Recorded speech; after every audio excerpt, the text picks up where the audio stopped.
Olá, boa noite. Começa agora o Rede TV News. Olá, boa noite.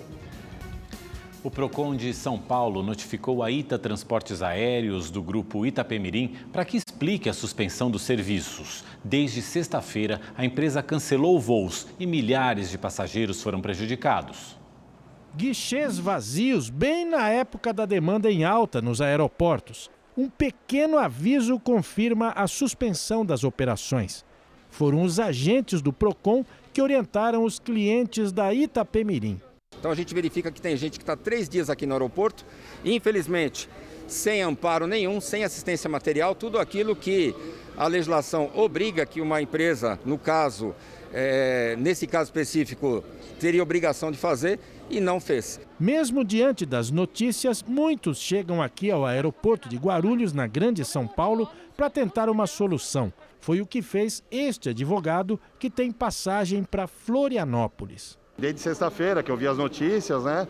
Mas eu me arrisquei, né? Falei, eu vou, quem sabe eles conseguem me colocar em outro voo. Mas não tem ninguém, não tem nenhum funcionário. Estava com a viagem já comprada, com retorno marcado para hoje. Ainda não fui informado de nada e quando cheguei aqui tive essa triste notícia aí que não tem retorno de voo. Agora nós estamos aqui tentando achar um meio para a gente voltar. Segundo informações da própria empresa, mais de 45 mil pessoas foram impactadas com a suspensão temporária das operações. Os passageiros que se sentirem prejudicados podem entrar com uma reclamação junto ao Procon para tentar viajar no voo de uma outra companhia ou conseguir o reembolso. A única maneira da pessoa não perder a viagem é haver assentos disponíveis em outras companhias e a empresa Voita ter a responsabilidade de alocar os passageiros os assentos disponíveis. A outra possibilidade é, não havendo condições de realocarem assentos para viagem, deverão receber de volta integralmente o pagamento da passagem. O reembolso deve ser feito no prazo máximo de 5 dias. Outras 2 empresas aéreas também tiveram problemas em seus embarques. A Gol teve voos partindo de Guarulhos cancelados entre sexta e domingo. Segundo a companhia, a suspensão ocorreu por causa das chuvas dos últimos dias e teve ainda impacto nesta segunda. Já a Latam cancelou 25 voos domésticos. Segundo a empresa, a causa foi uma falha no sistema de iluminação do aeroporto de Guarulhos. A Latam disse que os usuários podem remarcar ou pedir reembolso do valor das passagens. Bom, agora vamos ao vivo para o Aeroporto Internacional de São Paulo, em Guarulhos, falar com o repórter Giovanni César para saber, como é que está a situação dos passageiros e clientes da Itapemirim. Boa noite, Giovanni. Conta pra gente, apareceu alguém da empresa aí para dar suporte para essas pessoas que foram prejudicadas? Boa noite, Gabi. Boa noite a todos. Olha, como você pode ver, não tem ninguém da companhia aqui nos guichês da Ita. Eu conversei agora há pouco com alguns passageiros e eles disseram que o Procon de São Paulo não está aceitando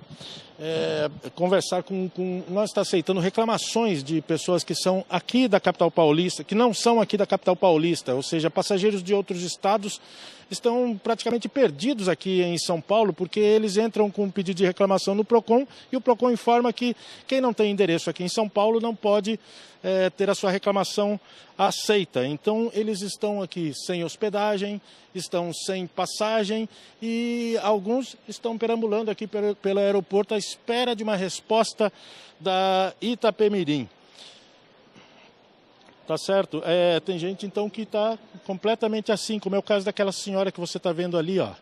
Ela acabou de chegar, não tem para onde ir, não tem passagem, não tem hospedagem, podemos usar aqui um termo até pesado, ela está perdida sem saber o que fazer. Em nota, a Itapemirim disse que os passageiros que já viajarem estão fora dos seus domicílios, esses têm prioridade e que vão ser realocados, vão ser colocados em outros voos, mas isso, segundo eles, não está acontecendo. Aqueles que compraram passagem, estão em seus estados de origem e não viajaram, esses vão ser reembolsados, o prazo é de 30 dias. Até amanhã desta segunda-feira, segundo a empresa, cerca de 25 mil pessoas foram atendidas. Para você fazer uma reclamação, tem que entrar no site da empresa, que está ali, ó, voita.com.br, ou então mandar um e-mail, falecoaita@voita.com.br. Agora à noite, o Senacom, a Secretaria Nacional do Consumidor, que é uma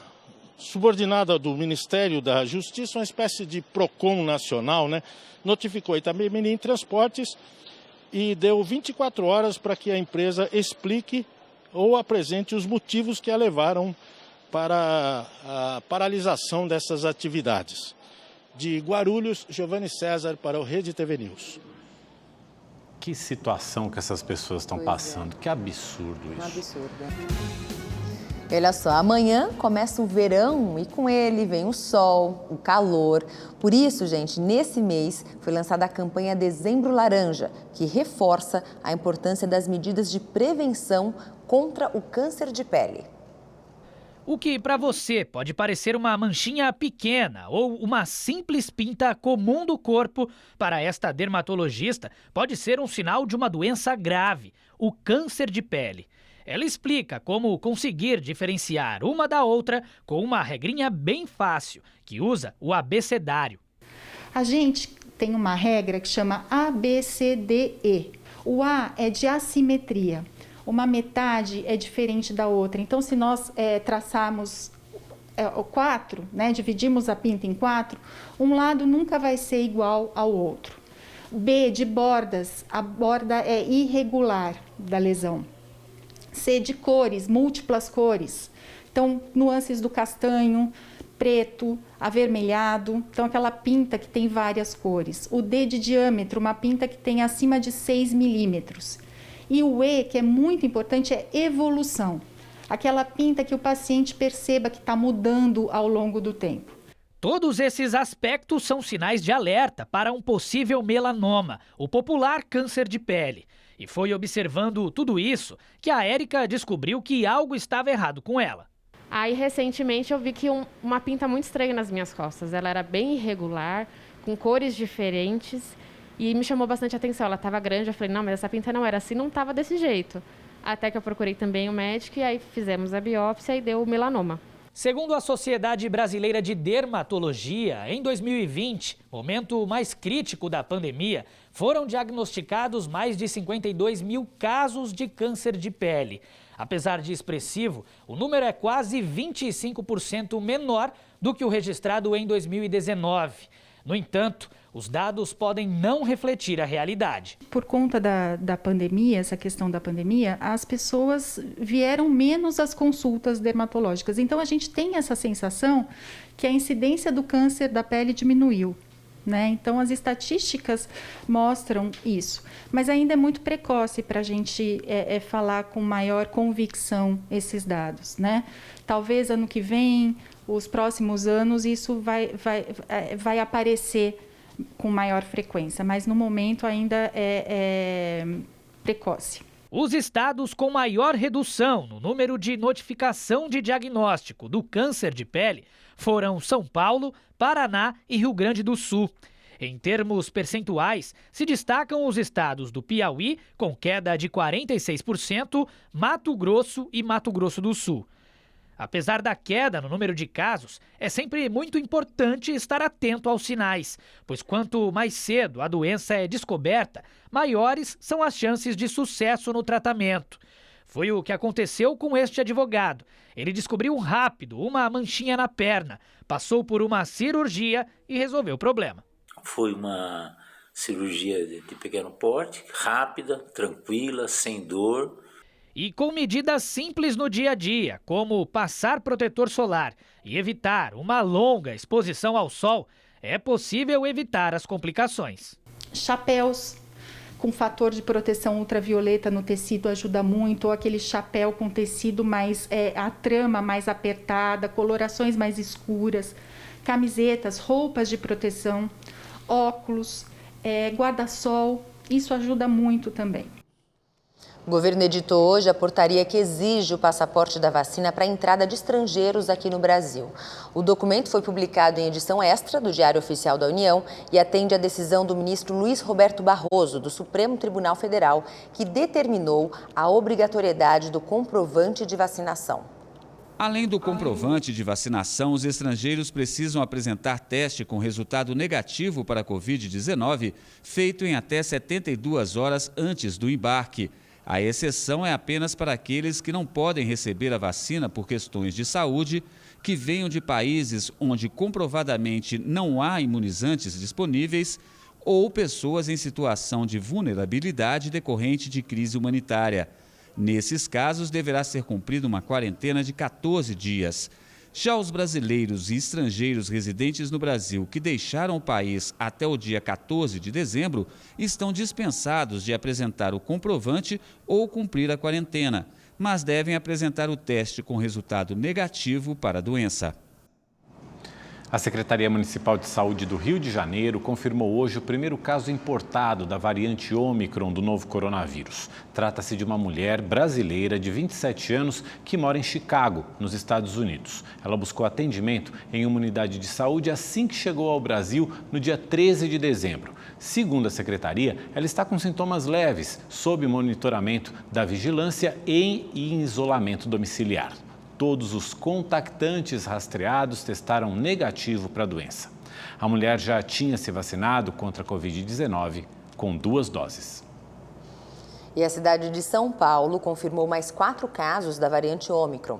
De acordo com a Secretaria Estadual da Saúde, já são 20 registros da nova cepa, 17 na capital e 3 registrados no interior. Na última sexta-feira, o município confirmou a transmissão comunitária da variante. O governador de São Paulo, João Dória, prorrogou até 31 de janeiro de 2022 o decreto que estabelece o uso obrigatório de máscaras no estado. A decisão, segundo o governo paulista, se dá pelo avanço da variante Ômicron no mundo, além da circulação em São Paulo e em outros estados do vírus influenza, causador da gripe. O uso de máscara em espaços coletivos em São Paulo é obrigatório desde 1º de julho do ano passado. Em Florianópolis, o prefeito Jean Loureiro anunciou o cancelamento da queima de fogos no Réveillon. A decisão leva em conta o surgimento da nova variante Ômicron, além da impossibilidade de o município conseguir fazer uma fiscalização sanitária contra a Covid-19. De acordo com a prefeitura, as comemorações privadas são permitidas desde que sigam o protocolo sanitário, com a cobrança de passaporte da vacina para eventos com mais de 500 pessoas.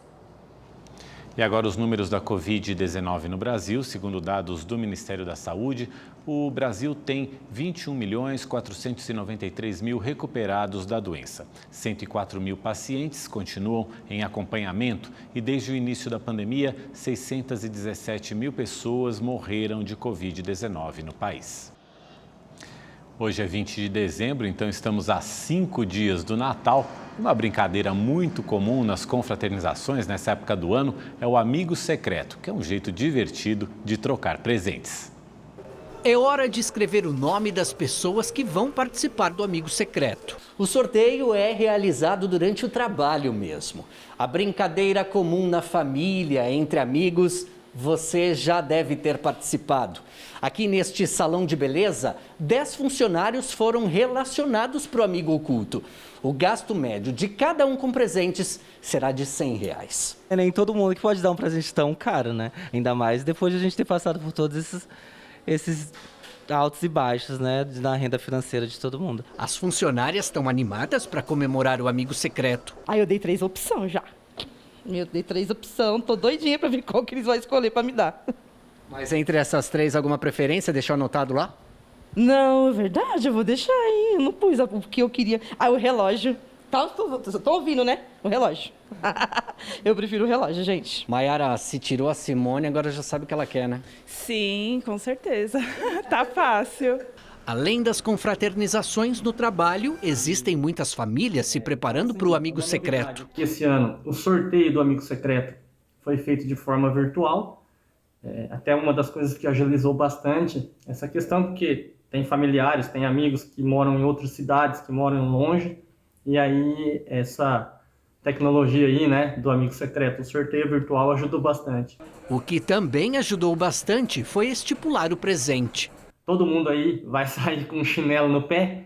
O brasileiro deve economizar muito este ano.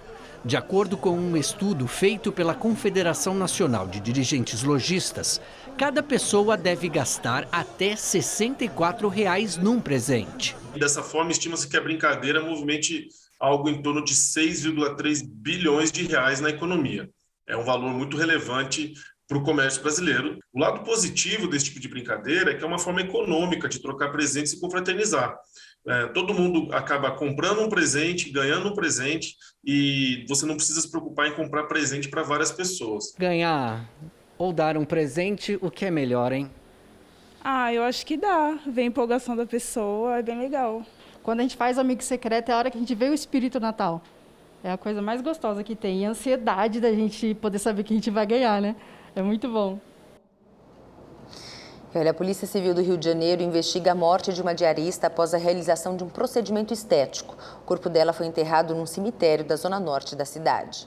A despedida de Maria Jandimar Rodrigues, de 39 anos, foi marcada por muita dor e revolta. A diarista morreu na última sexta-feira depois de realizar uma hidrolipo. De acordo com a família de Maria Jandimar, o médico colombiano Brad Alberto, responsável pelo procedimento, abandonou a paciente no estacionamento do prédio comercial onde funcionava a clínica de estética e fugiu. A paciente não resistiu e morreu no local. E ele já ia embora, ele já estava com a mala, ele e o anestesista já estava com a mala, a mochila e uma bolsa de braço preparado para ir embora. E a todo momento no telefone. Uma semana antes, a diarista já havia feito uma outra intervenção para retirar gordura das costas com o mesmo médico. Logo após o procedimento, Maria Jandimar sofreu fortes dores e começou a se debater. Esse vídeo, gravado por uma funcionária da clínica, mostra o desespero da paciente. Calma, tá tudo bem, calma, respira, tá tudo bem, o que houve? O que aconteceu? No primeiro procedimento, a minha mãe começou a se bater. E no áudio que já está exposto o áudio, ela falou, foi só o começo. Mesmo ali a gente continuou tirando. Como que uma pessoa vai estar se batendo, desacordada, e você vai continuar enfiando uma coisa na pessoa? No início da tarde desta segunda-feira, policiais civis estiveram aqui na sede da clínica para a realização de uma perícia. O estabelecimento permanece lacrado desde o último sábado. Agora, os agentes estão analisando as imagens das câmeras de segurança do local para entender como Maria Jandimar deixou a clínica e, em seguida, apareceu morta aqui no estacionamento. Nós estamos aguardando a perícia complementar, já que na perícia inicial, o perito médico não conseguiu definir a causa-morte. Então, nós estamos aguardando a qualquer momento que o exame das vísceras da vítima nos traga alguma informação que vincule esse triste falecimento ao procedimento estético. O médico já prestou depoimento e foi liberado. Ele foi intimado a apresentar toda a documentação pedida pela polícia. Ficou de trazer hoje para nós todos os diplomas que, a princípio, permitem que ele faça e realize essas pequenas intervenções naquele consultório ali. O advogado que representa Brad Alberto garante que o colombiano tem autorização para atuar no Brasil. Ele é médico há quase 15 anos, é uma pessoa que possui um currículo invejável, e o que nós vamos, num primeiro momento, apresentar a documentação de regularidade do médico, que ele possuía habilitação para poder trabalhar aqui no Brasil.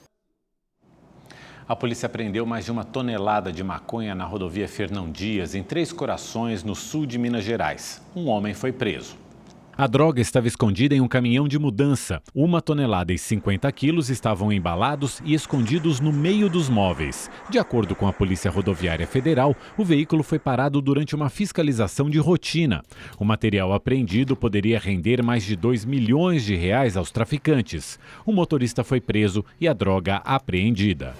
Uma manicure de 31 anos foi presa após ser flagrada com mais de 4 quilos de cocaína colados em uma cinta. A apreensão foi feita feita pela Polícia Federal no Aeroporto Internacional do Recife. A mulher é natural de Cáceres, no interior do Mato Grosso. Em depoimento, ela disse que recebeu a droga de traficantes e deveria entregar o material na capital pernambucana. No Morumbi, bairro nobre da Zona Sul de São Paulo, bandidos foram flagrados por câmeras de segurança fazendo um arrastão. Armados, eles paravam os carros e cometiam o assalto. Nessa outra gravação, os criminosos apontam a arma, mas os motoristas aceleram e fogem. A polícia foi acionada, mas ninguém foi preso.